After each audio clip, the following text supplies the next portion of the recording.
On a parlé d'histoire, on a parlé de préhistoire, d'archéologie, d'histoire de l'art et même de cannibalisme. Mais on n'avait encore jamais parlé de catch. Et ça, je trouvais que ça manquait. Et comme l'histoire de ce sujet est assez courte et relativement différente de ce que je fais d'habitude, ce sera aussi le tout premier Histoire Chrono, qui aborde les sujets moins complexes et plus rapides que pour Histoire 2.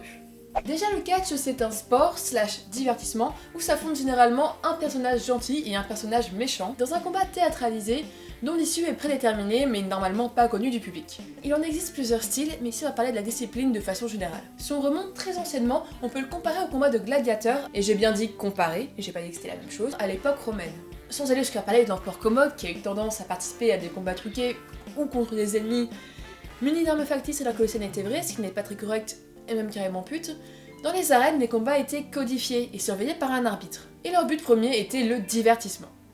Il y avait généralement une coopération entre les adversaires pour réaliser le meilleur spectacle possible pour le public, la mort d'un gladiateur étant relativement rare. Il serait aussi arrivé que des combats soient réalisés avec des armes non tranchantes, ou que l'issue soit même carrément prédéterminée, comme semblerait témoigner un contrat découvert en Égypte. Mais plus concrètement, le catch tel qu'il est pratiqué aujourd'hui tient surtout ses origines des combats de foire de la fin du 19e siècle en Europe puis aux États-Unis. Des baraques organisaient des combats où ce que l'on appelait des hommes forts défiaient les spectateurs et prenaient les paris.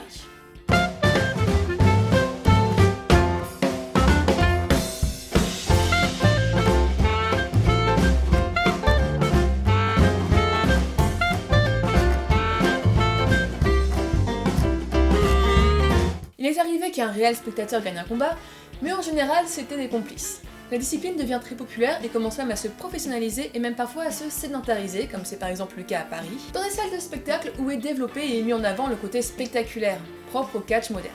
Le sport se raréfie avec les deux guerres mondiales, mais les combats redeviennent très fréquents à l'après-guerre, pratiquement dans les années 50, l'âge d'or du catch français. Puis viennent les années 80.